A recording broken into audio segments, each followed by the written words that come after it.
एक बार गौतम गंभीर से ये पूछा गया कि आप लोगों को 1 रुपए में खाना कैसे खिलाते। फिर हमारे मन में भी ये सवाल आया कि 1 रुपया भी क्यों लेना, फ्री में क्यों नहीं खिलाते। इस सवाल का बेहतरीन जवाब गौतम गंभीर ने दिया, जो दिल्ली के गरीब बच्चों और लोगों को अपनी जन रसोई के माध्यम से 1 रुपए में खाना खिलाते हैं। उनके अनुसार एक्चुअली खिलाना तो फ्री में चाहते थे, लेकिन 1 रुपए हमने इसलिए रखा था क्योंकि जो भी व्यक्ति, मेरे लिए किसी भी इंसान की सेल्फ रिस्पेक्ट बहुत इंपॉर्टेंट है कि जब वो हमारी कम्युनिटी किचन में आए तो अपना सर नीचे करके ना, सर ऊंचा करके आए, क्योंकि उन्होंने खाना खाने के लिए 1 रुपया दिया है। जब भी कोई 1 रुपया डालकर खाना खाने आता है तो अपनी आंखें ऊंची करके सम्मान के साथ खाता है। गौतम गंभीर के अनुसार अगर किसी को खाना खिलाना ही है तो सबसे पहले उस इंसान की सेल्फ रिस्पेक्ट करना बड़ा जरूरी है। इसलिए फ्री में खाना खिलाने की बजाय 1 रुपया लिया जाता है। गाइस, आपको गौतम गंभीर का ये जवाब कैसा लगा कमेंट सेक्शन में जरूर लिखिएगा। 131 dot ball, oh my God. Bharat का एक ऐसा गेंदबाज जिसने एक ही मैच में लगातार 131 डॉट बॉल फेंके थे, यानी कि 131 गेंदे फेंकने के बाद भी उसने 1 रन भी नहीं दिया। किसने किया था ये कारनामा, चलिए जानते हैं। ये मैच खेला गया था 12 जनवरी 1964 को। चेन्नई में भारत वर्सेस इंग्लैंड का टेस्ट मैच चल रहा था और क्रीज पर बल्लेबाजी करने के लिए इंग्लैंड के केन बैरिंगटन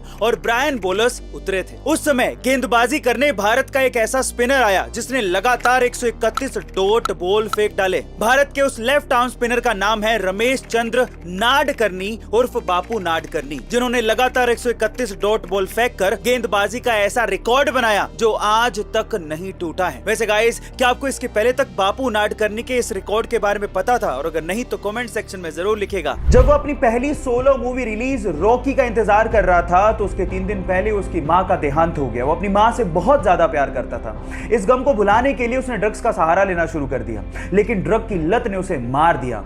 2 साल तक ड्रग की लत को छुड़ाने के लिए वो यूएस रहा, लेकिन उसके बाद जब उसने कमबैक किया तो खलनायक जैसी मूवी में अपनी एक्टिंग का लोहा मनवा दिया।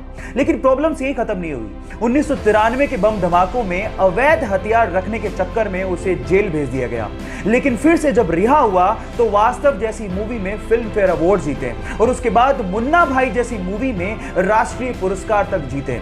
लेकिन प्रॉब्लम्स यही खत्म नहीं हुई। 2013 में अदालत ने उसे फिर से दोषी पाया और 5 साल की कैद की सजा सुना दी।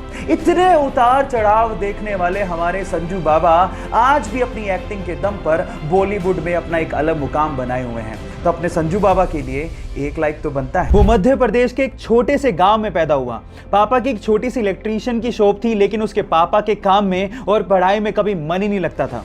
वो कुछ बड़ा करना चाहता था, इसके लिए वो मुंबई शिफ्ट हो गया। लेकिन 8 साल तक स्ट्रगल करने के बाद जब उसके हाथ में कुछ नहीं लगा तो वापस गांव आ गया। लेकिन उसने सोचा कि क्यों ना एक बार और कोशिश की जाए। इसके लिए वो वापस मुंबई आया और मोटिवेशनल रैप सॉन्ग्स लिखने शुरू किए। उसने अपना पहला रैप सॉन्ग लूजर नाम से 2016 में जैसे ही यूट्यूब पे अपलोड किया, वो रातों रात वायरल हो गया।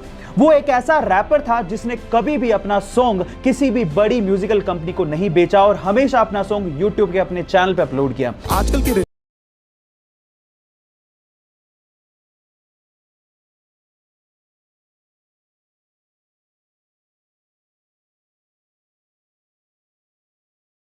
गाइस, छोटे से गांव से निकले इस रैपर के लिए 1 हार्ट तो बनता है।